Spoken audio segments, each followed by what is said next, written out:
contract with interim executive director. Can I get a motion and a second? Motion. Okay.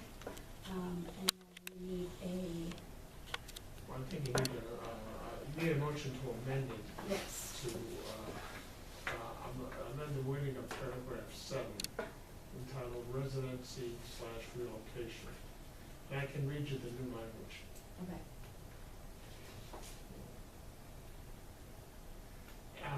Residency relocation. At the time of appointment, the HACF interim executive director need not currently be a resident of the city of Freeport, but prior to the expiration of this agreement, the interim executive director shall reside within the corporate limits of the city.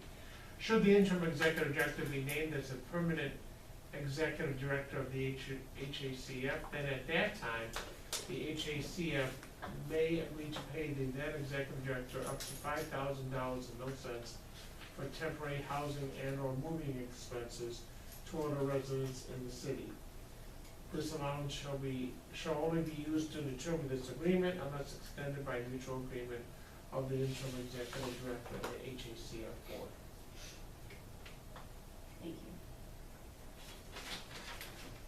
Okay. A roll call on that? Commissioner Reimer? Yes. This is to approve the amendment? This is to approve the amendment. Aye. Commissioner Harrell, yes. Chair Smith-Norman? Yes. Vice Chair Newton? Yes. Commissioner Becker? Yes. Now a roll call for the, Anybody want to ask if there's any further Okay. discussion before the roll call? Would you like to explain what you know by any chance about any changes with the RAD program and Renshaw and Meister? Please. Yeah, sure. Right now we're on track with the construction schedule. Now, with the change in staffing, I have made assignments to staff to be at particularly Hosmer right now, because that's where most of the work is being done, and actually it's going very well at this point. I have had a conversation with Peter, and I am preparing a report to you all about next steps moving forward. We do have a lot of things that we need to talk about in terms of public housing and the redevelopment project, and what do we anticipate in the future so that we can successfully move that project forward. But, Renshaw, Maestro, they have been great. They came out last week and did recertification with the staff, and I think that they also, both groups offer what I consider maybe some untapped support that we can use. They want to see this project succeed, and now it's time for us to begin asking for, the help that we need. And so they're gonna take over the management of those programs? That will be based on discussion with you all. At this point, we have options. If you want to know my particular opinion right now, I would not suggest, they don't want to take over management, to be honest, but they're willing to help us maintain it, because it's still, it's our project.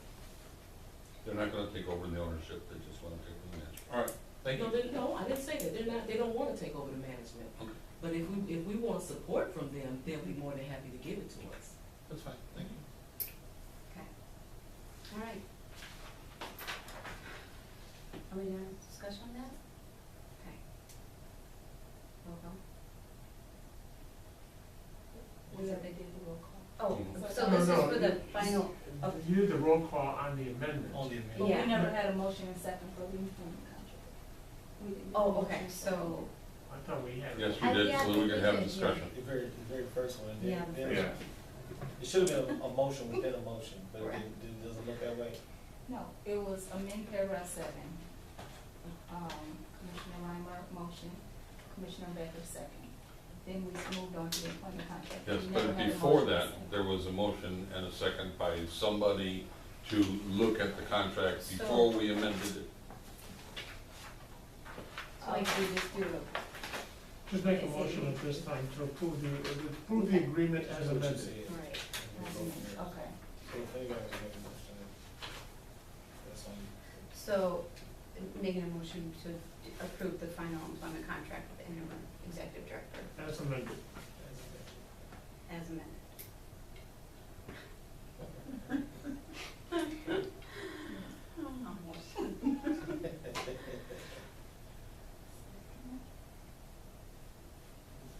I'll second. Roll call. Commissioner Schultz? No. Commissioner Harrell, yes. Chair Smith Norman? Yes. Vice Chair Newton? Aye. Commissioner Becker? Yes. Commissioner Reiner? Yes. The motion passes. All right, next on the agenda, the final approval of contract with special auditor for the Housing Authority City of Freeport. What? I get a motion. To do what? It is the final approval of contract with special auditor for the For the same Housing Authority of the purpose. City of Freeport. When did we discuss this? Not for a different something. We're opening Same it, purpose. we get a motion second, we open up for discussion. I have a motion. Without a motion, second, there's no need to discuss it anyway. So you need a motion, a second. to Right, discuss it. Commissioner Reiner, motion. Mhm. Second. Now, I have a question.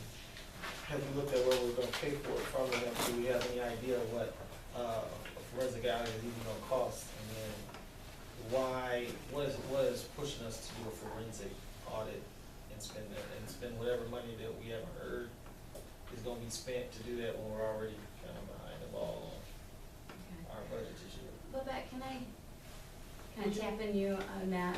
Okay, yeah. Your, how do you feel about things with the audit? Really, the purpose of this audit is to make certain that we have proper, financial management policies and procedures in place moving forward.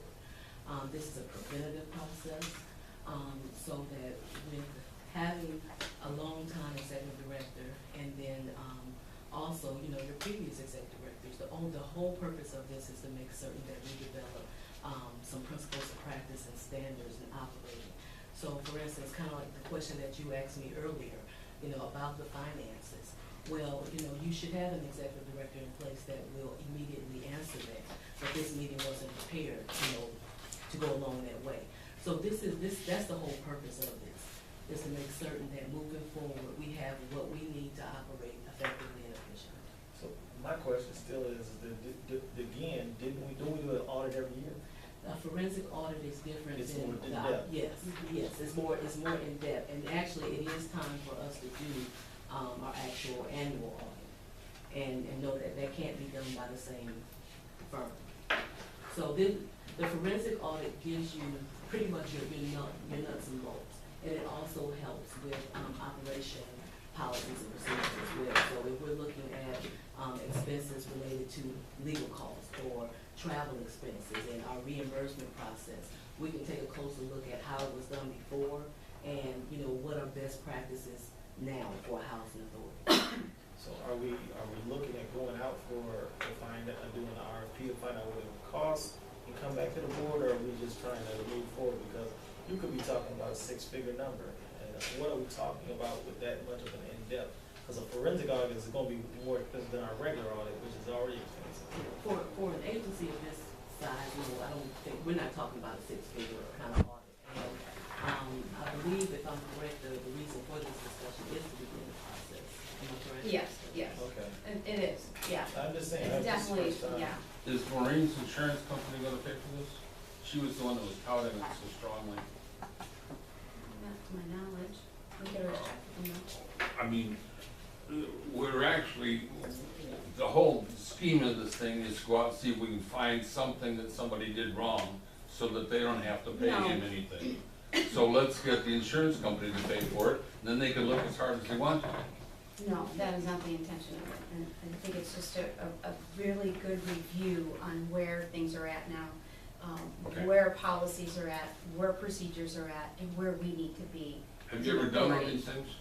Oh, I've never done one. Okay. I'm not I qualified, have I'm not experienced, specialized. no, I have experienced one when I worked at Sunstrand. The requirements were that each department had to provide a full-time employee knowledgeable about the processes in that department for the forensic auditor who came to audit that department. And it took the whole blessed year for that audit to take place, and when they were done, they didn't make enough changes to fill a file basket full of papers. There was nothing, no value to it at all, but it took one full-time employee the whole time, and what I'm getting to now is, we don't have anybody other than this young woman who can sit there and talk to a forensic auditor and tell her, or tell him what we do, okay? We don't have anybody to sit there and hold hands with a forensic auditor and say, well, this is how we do this, and this is how we do that, so that they can look at best practices.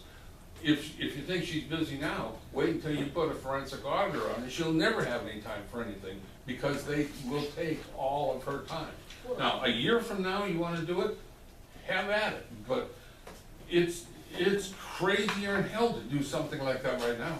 You know, well, first of all, I think that, when we begin, the review process for, an auditor in this area, there will be a scope of work, and that will define exactly what our needs are and what our expectations will be, you know, in terms of who will do the work, because that's the thing, no, I can't do it, and there is no one here that can do it.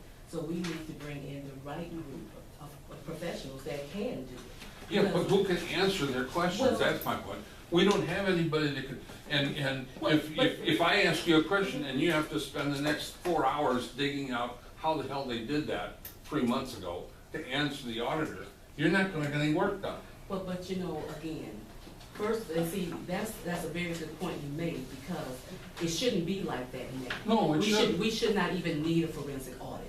We should have best practices for a public housing authority right now in place. And if we don't begin this process now, we're gonna continue stumbling along. So right now, you don't have anybody to depend on internally to do this, and that's the whole purpose of bringing a consultant in to make certain that it happens. And this is the same thing with, and moving forward, I'll let you know, that'll be some of my recommendations. We need an HR audit as well. We need to make certain that our human resources files have been maintained. We need to make certain that we have a salary survey to make certain we're paying people appropriately. We need to take a better look at our vacation versus our sick sure, time. No, hold on now, absolutely. I gave you your time, let me have mine. So we need to take a closer look at all of this, because no, nobody around this table can make this happen. And in terms of the budget, yes, you may need to consider a budget revision at this time. And you know, you have salaries freed up at this point where you can make that happen. This is to the point where, even when it comes down to drawdowns with HUD, we don't have, right now, a practice in place to make certain that that happens. And I'll tell you this, it's gonna be very hard to get in a financial director who has no practice in place.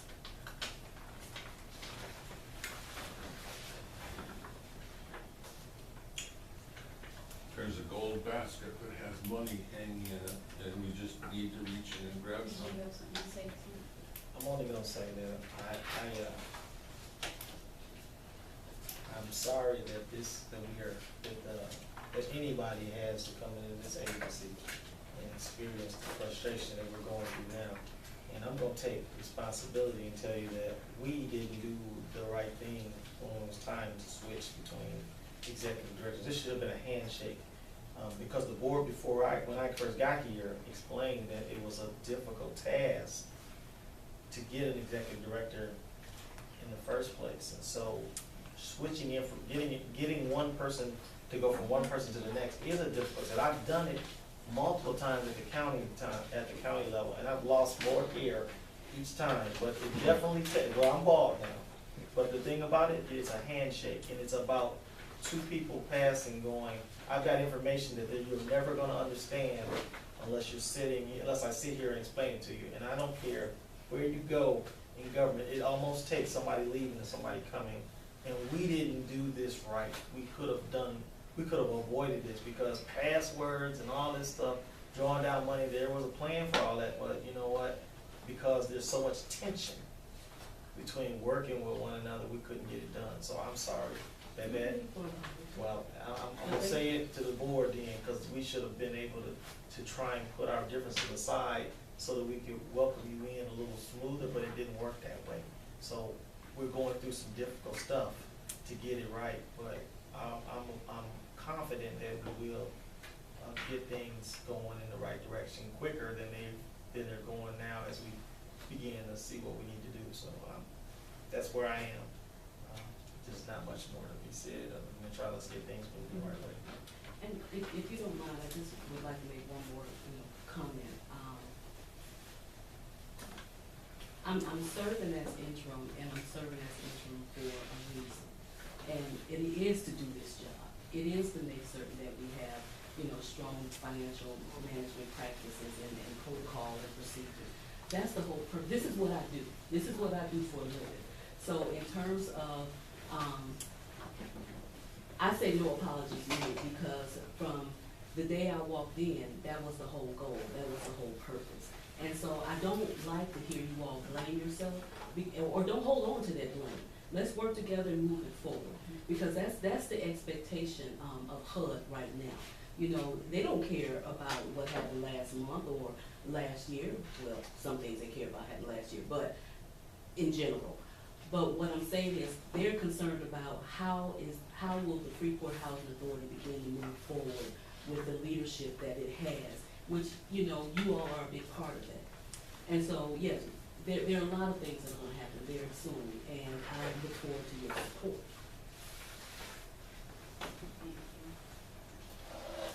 Any more discussion on this?